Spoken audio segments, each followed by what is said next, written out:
too smooth. Yeah. I feel like I'm oiled up. Yeah. You know? A Yeah, little trying to maneuver, get through the tight spots. but I'm not a rapper. But I'm not a rapper though. Yeah. And actually, the legend has it. He's back. Who's back? What's his face? Oh, the guy who made the meme? Yeah. The what is his name? Bars? I don't know. His name's like Bars or something. I'm not a rapper. Or Double Heat. I don't know. Whatever. Anyways, that is not our subject for today. It's a very interesting segue, but not our subject. Hey, keywords though. We, and the audience should know this, we are seed oil disrespecters. We definitely are. And why is that though? Why There's are a lot we? of reasons, but let's cover the basics, okay? Okay, I'm down. Seed oils, another term for them are vegetable oils. Sure. And as we've mentioned previously in other episodes, just because they have the word vegetable in it does not mean it's They're healthy. healthy. Mhm. Exactly. So let's get into what are vegetable oils. Mhm. And we'll get into the specifics later, but I'm down. vegetable oils are essentially heavily refined polyunsaturated fats. Okay. That the human body was not designed to consume. Mhm.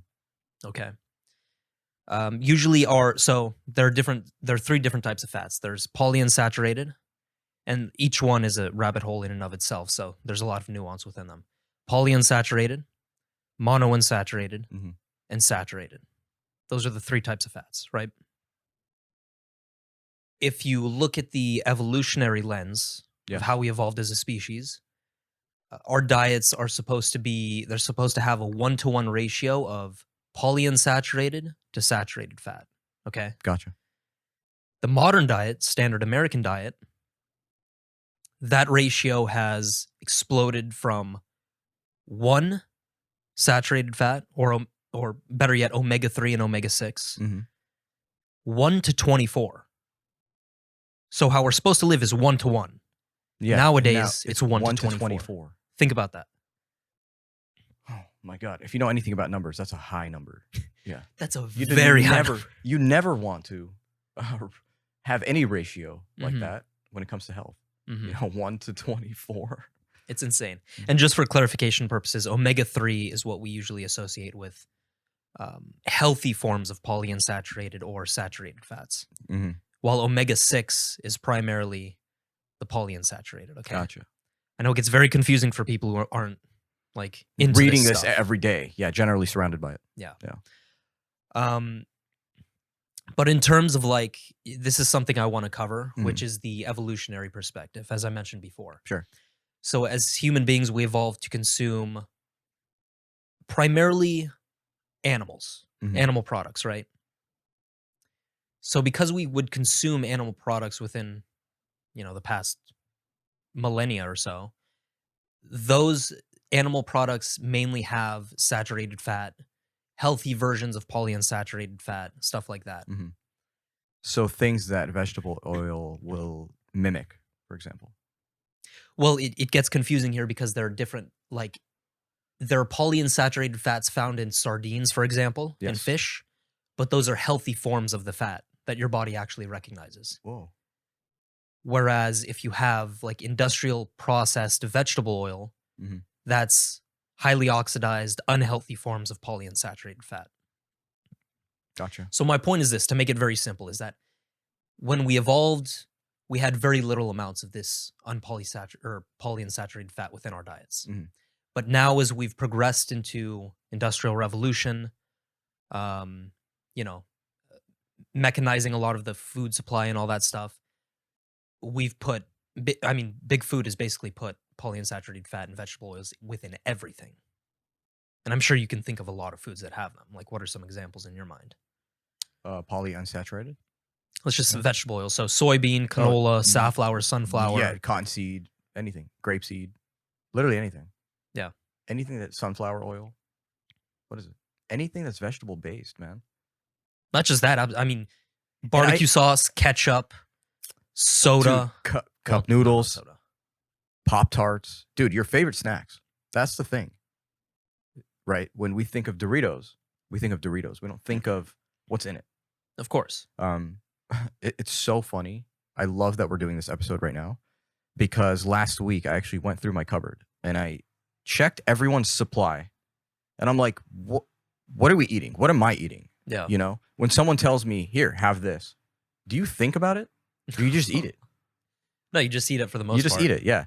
So, I mean, I like delightful things, so I'm not going to be too overboard about it. I'm going to have it if someone offers me something, whatever. But if I look in my cupboard, I'm going to start throwing things out because I realize everything that I, liked or got through the day with or whatever, most likely had at least soybean. Soybean, cottonseed, a lot of it has a lot of outer shell stuff on the food that you eat that is made of these oils.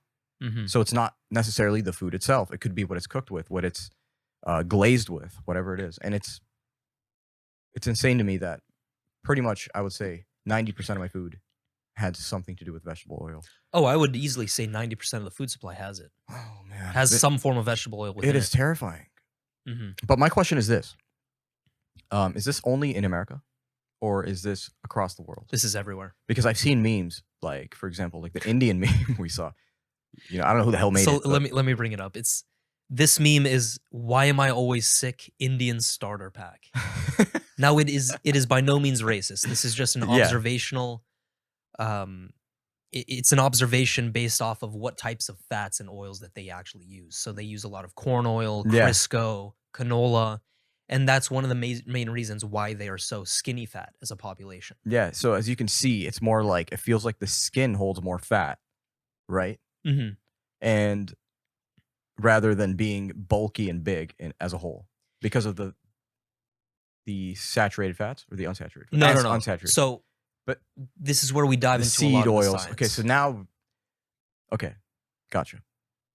We have to go very slow here because it can get confusing. Really just picturing the picture, and it's kind of like the brands of things that they use, which we are probably familiar with. So, let me explain one of the main reasons why vegetable oil is so detrimental to the human body. There's a concept called oxidation when it comes to a specific type of fat that you consume. Saturated fat, which is found in animal products, let's say raw milk, grass-fed meat, that sort of stuff, that type of fat is highly resistant to heat and oxygen. Okay? But so when you consume it, it does well within your body. Okay. It doesn't damage it, contrary to popular belief, which, society has tried to let us to believe. Yeah. Vegetable oil, on the other hand, is highly oxidized, meaning it is already damaged and it does not react well with high oxygen, high heat environments such as the human body. Okay. Okay. So it's really just low grade. It's low just grade garbage. oil. Yeah. And the crazy thing about this is that if you look at the process by which vegetable oil is made, let's say canola oil, for example, it goes through like a 24-step process using hexanes. They bleach it. They do all sorts of shit to it. And what's even more insidious is that these food companies will odorize it and then add a different color to it so that it seems like a high-quality product once you see it on the shelf. But in reality, it's completely damaged. Yeah. Yeah. And then when you consume it, it leads to a whole cascade of health effects. Yeah. But that's the foundation of it. They're just unstable fats that do not do well within your body. So you have to know the process of what's happening once you put it into your body, right? Like why, what's going on, blood clots, all that. Also, another important point I want to bring up is the reason why this whole thing started is because there was an American physiologist who studied the influence of diet on human health, who went by the name of Ancel Keys. Okay. And I think he did this research in like the 50s or 60s when heart disease was really starting to ramp up. But essentially, he did a 7-country observational study. And he made these connections between different countries and the rates of heart disease and what type of fats they would consume, right? Yeah. This is where society started to demonize saturated fat, all that sort of stuff. But in reality, it wasn't a 7-country study. It was a 22-country study. And he cherry-picked those specific countries to make it look like saturated fat was associated with heart disease. But it's not. And then ever since that point, society ran with it. Yeah, so it seems like there's a bunch of tricks from every angle, almost. Mm-hmm. And we were led to believe. I mean, the thing is like growing up, all I can remember is, when we had fried things or whatever, Yeah. it was always vegetable oil. So you associated vegetable oil with the food that I eat for lunch. Like, how else am I going to cook my food? It kind of made sense for a while. Mm-hmm. But then the more information, the more research that came out, it got me to ask more questions like, is it truly the end of the world if you have a little bit of it? Is this something that you can have occasionally? Is this something that you need to eliminate forever? Does this, does this go into factoring in that you can change your DNA because of it? Mm-hmm. What's going on? Like, So how detrimental and how much of it can you realistically have? Because I do know that, both sides are extreme. It doesn't mean you Mm-hmm. can't have it whatsoever. Mm-hmm. But I think it's better to have it whatsoever if you really crave it. Yeah. Better than nothing at all. Here's the tricky thing about that logic. Sure. Considering, let's go back to the ratio that the average person in the world has, okay? Especially the average American. 1 omega-3, 1 to 24 omega-6 within within their bodies, Mm-hmm. right? So this whole idea of balance, I think you have to throw out the window because everything is saturated in this vegetable oil. Mm. So if 90% of your diet is whole foods, contains no vegetable oil whatsoever, I don't think it's a problem. If you have the occasional meal that has it, Yeah. I'm not a believer in like being militant about it, Yeah. but you have to keep that context in mind Mm-hmm. because most people can't afford to consume more vegetable oil. Yeah, it's the theme of your life. Mm-hmm. Okay. I think that would answer a lot of questions for a lot of people. Because right now, in the midst of it all, like you see in a lot of TikToks, you see a lot of things going on online about, flaxseed, this seed oil, don't do this. Stick to avocados. Are avocados BS? We don't know. Like there's so many questions just rolling around, right? Yeah. So yeah, you got to remember, I think, that at the end of the day, everyone wants to collect views. We want to collect money. We're all after essentially the same things. So just recognize what's true and what's not. I mean, I wouldn't say it's the end of the world to have these things, but just make sure that your life headline or theme is generally a good starting line for health, right? Like you have your weekly nutrition. I wouldn't say even daily, like weekly, right? Yeah. And just take care of yourself, take care of your body. If you can do that, you can have Chick-fil-A twice a week. Who cares? Well, who cares? It's not the end of the world. But if you base it off of like, breakfast, lunch, and dinner is Chick-fil-A and I'll have the occasional nutrition, that's horrible. And I can easily say I've lived like that. And you think it's correct. It does depend on context because if you're somebody who already struggles with health issues, yes. If you have, let's say, an autoimmune disease, you have psoriasis, eczema, you can't afford to have Chick-fil-A 2 times a week. Yeah. And that's exactly why I emphasize it has to be like the headline of your life or the theme of it, right? The narrative is literally, I am a healthy individual that likes to eat junk food on Saturdays. I don't see anything wrong with that. Sure. Because 90% of your time, you're chilling. Sure. Yeah. I can see that. But does it take away from how sucky it is? No, dude, it's so detrimental. Yeah, because the things I'm reading, dude, you do not want leaky gut. You do not want heartburn. You do not want a really crappy intestine line. Let's get into some of the damaging effects that vegetable oils have within the human body. Yes, explosives. So we're going to get into a little bit of science here, but I'll go slow just to make sure that everything makes sense, right? For sure. So one of the main reasons why vegetable oil is so damaging, we mentioned the oxidation in terms of fat content. Now let's go to mitochondrial dysfunction. Sure. So within every cell, you have mitochondria, which is the powerhouse of the cell. That's how you actually produce energy. Yes. When you consume a vegetable oil, that directly damages the mitochondria and therefore damages the cell. That is not good. And over time, as you start to consume these oils, this is the really crazy thing. Your body doesn't know what to do with them. And when you consume a fat, it actually stores that fat within the cell. It creates the cell membrane out of the fat. Yeah. So it's like etched and embedded in there. Yep. Fat. So over time, you start to notice a lot of like nasty side effects when it comes to your health. And also another thing that it leads to is chronic inflammation. Mhm. Inflammation is not necessarily bad. There are certain things like exercise, sauna use, cold exposure that cause inflammation, but that's acute forms of inflammation.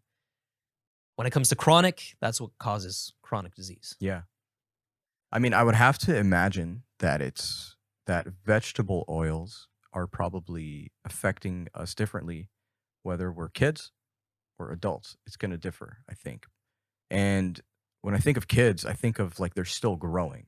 Sure. So their body is actively seeking for essentials, vitamins, minerals, that sort of stuff. And think again how we grew up and the things we eat.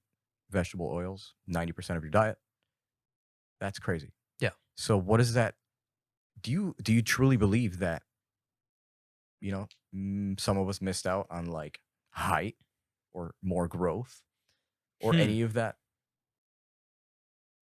I think there's a very real possibility because everything is connected. The body is one system. Yeah. Like you would like to believe it, right? I have no hardcore evidence, but seems about Just look at kids Kinda. these days. I think they're getting fatter and they're getting bigger. dumber. Bigger, fatter, and dumber? Yeah. My big fat dumb wedding. Oh my God. My big fat dumb child. I've been having like squeaks when I laugh. I don't know what's wrong with me. Too much vegetable oil. Nah, dude, it's the vaccines, I'm telling you. Don't say that for YouTube, all right? We're going to have to bleep that out. Jesus. Anyway. All right, let's But get into... I do find that completely like fascinating that you are actually embedding your DNA and your genes and your cells with basically saying, hey, fat, fat, fat, fat. It's not just embedding, it's damaging DNA. So it's damaging it is Yep. what you're saying too. Yep. Wow. It's aging you faster or quicker. Yeah, it makes me think of like just people that struggle with baby fat till this day or, things like that. I don't believe do you really believe it's baby fat? Well, I mean, I don't funny know. enough that you mentioned this because I'm actually going to get into a study that explains That why the quality of fat is so important when it comes to your consumption. So this is the headline. The amount of PUFAs, polyunsaturated fatty acids, in the American diet fattens up mice without additional calories. Huh? So this study looked at the effects on obesity of substituting linoleic acid, which is the main form of fat found in vegetable oils. Yeah. Compared to saturated fat in the form of coconut oil. Okay, so linoleic acid versus saturated fat. In other words, stearic acid. So this study used coconut oil as the main source of saturated fat for both groups of mice who consumed the same amount of calories. Okay. But the mice who got 8% of their calories from linoleic acid got significantly fatter than mice who got 1% of their calories from linoleic acid. The mice in the experiment getting 60% of calories from fat are not fatter than the mice given 35%. So overall dietary fat level made no difference as long as the bulk of it was saturated fat. So let's put two people together. You have a 20-year-old who consumes saturated fat only. A 20-year-old who consumes mostly vegetable oil. Okay. This 20-year-old who consumes saturated fat is going to have a lean physique, no additional fat accumulation on the body, right? This one, even though both calories remain the same, this one's going to get much fatter. The person who consumed vegetable oil. And quicker. Just because of the effect that vegetable oil has on fat metabolism, fat regulation, burning fat, all that stuff. It's just annihilating the way your body is supposed to work. So think of like, it obviously has to do with digestion and our first of all, our body doesn't really digest oils well enough, right? The wrong type of oils. The wrong type of oils.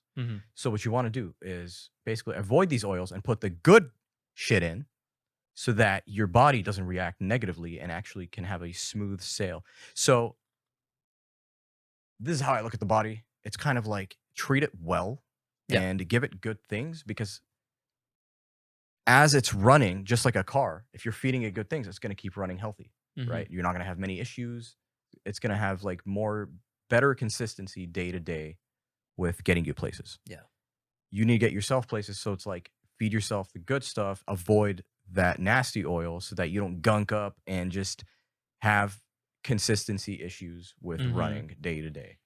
And that's what oil is, man. It's like, it's just so nasty. Just picture vegetable oil just sizzling everywhere, and you're eating, like, when you think of fries, they're pockets of oil. Perfect example. Fries, yeah.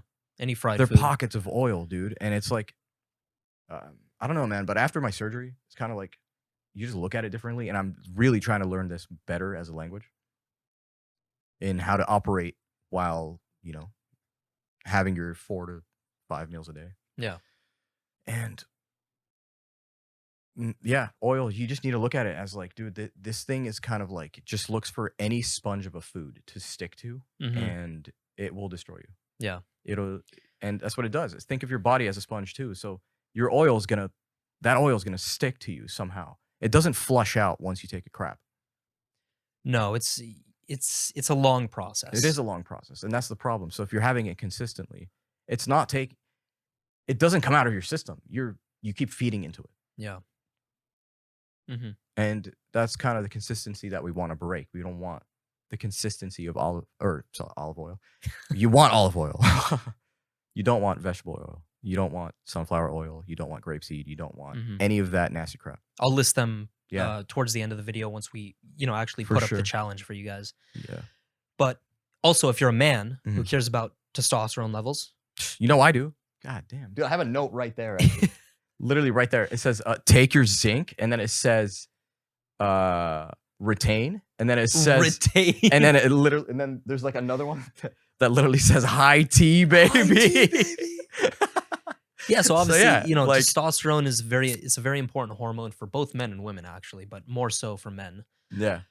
And there was a study done which showed testosterone lowering activity of canola and hydrogenated seed oil in stroke-prone, spontaneously hypertensive rats.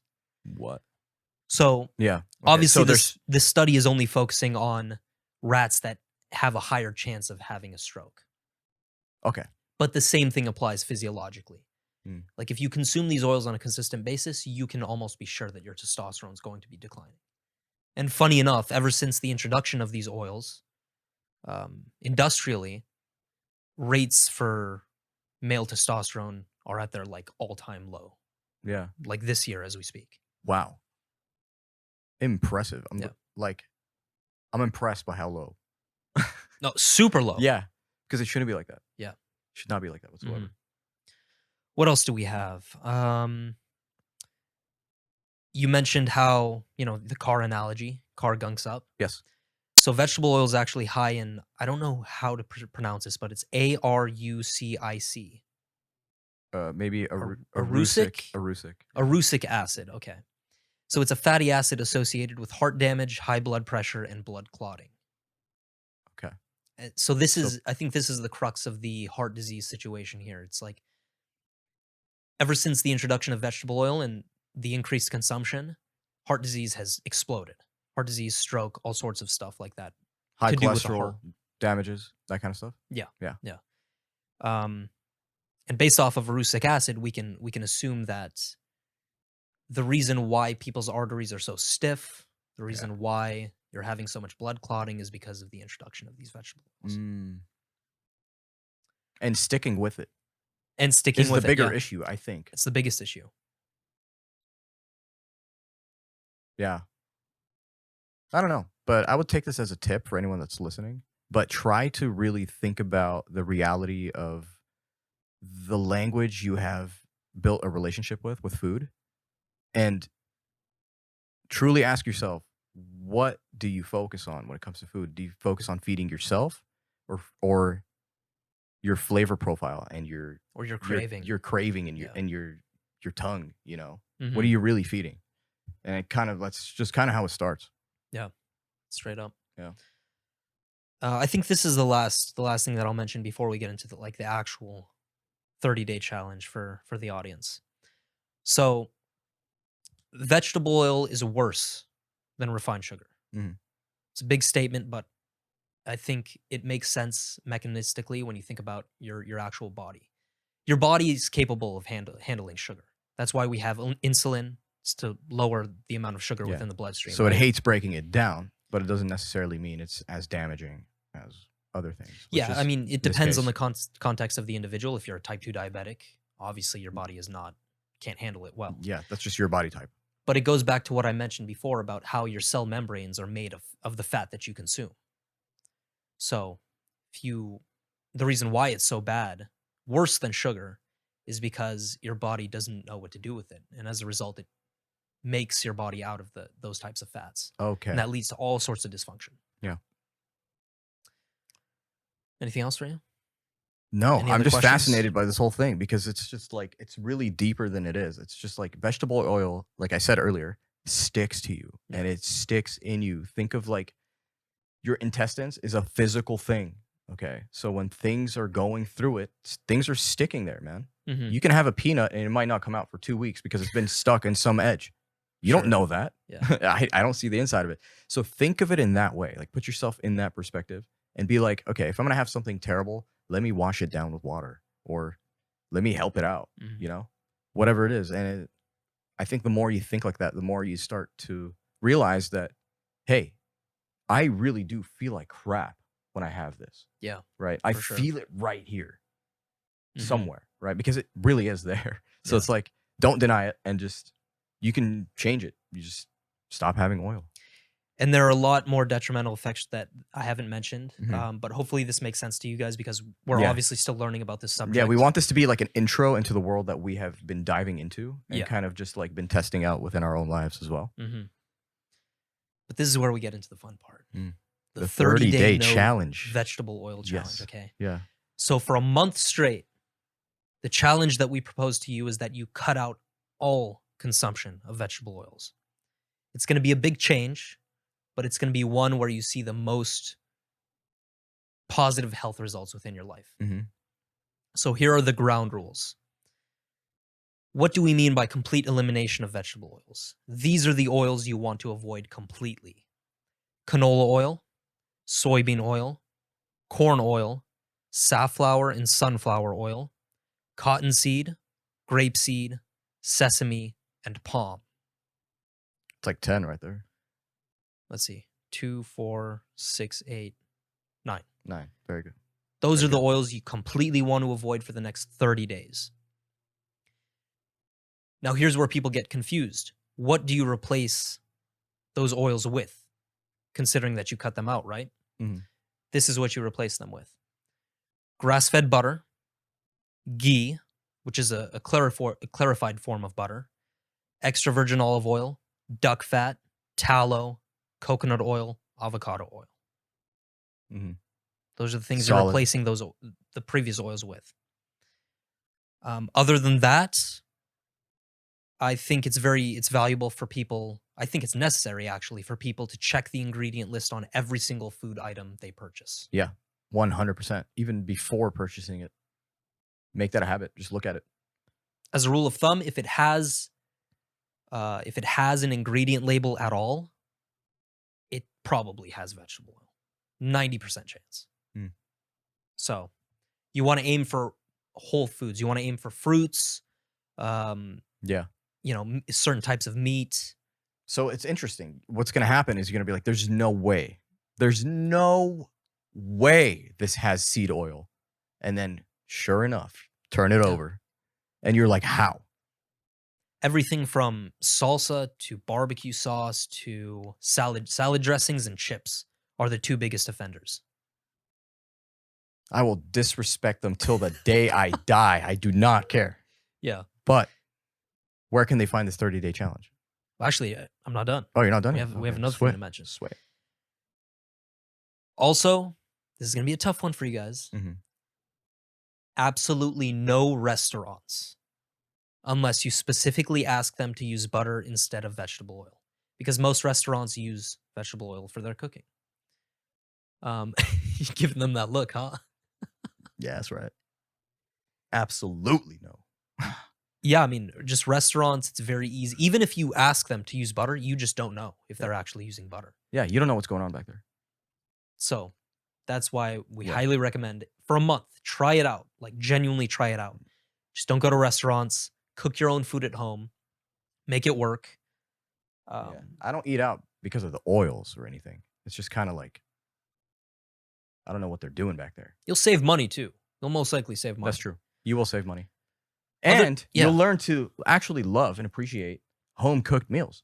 Mhm. You will love and appreciate the process of going out and buying yourself like a half a chicken and then just marinating it and then, doing all that. But in terms of like the question you asked, where can you find this 30-day no seed oil challenge? This Yep. is we came up with this. So if you ever get stuck, refer back to this episode. You can always ask us questions. Yeah, we're always here. But I guarantee you'll have less body fat. You'll think more clearly. You'll get better sleep. You'll have better training sessions. Mhm. What else? Well, I'm a prime example of this. Better digestion. I am new to this. I am new to this, and I have put this to the test. So I am past 30 days now. I'm now on day 100 something, Mhm. 107, whatever. And dude, you have said it yourself. You've been hitting the gym? No, I have not been. I don't hit the gym because I've only been hitting it like 2 or 3 times a week. That's nothing. So it's like, for me, I'm kind of just staying active. That's all I'm trying to do. But I eliminated all oils. Okay, and I've been having only avocado, like actual avocados, and then olive oil. Well, let's That's be it. precise here. Yes. Not all oils. This is where we get into Yes, actual- seeds. Just seeds. only vegetable oil. Only- Eliminate only vegetable oil. Only vegetable oil. Yes, but in my case, I started with vegetable oil, Mhm. and I ended up just eliminating most of them. Yeah. Just, to make my stomach happier because it's still oil.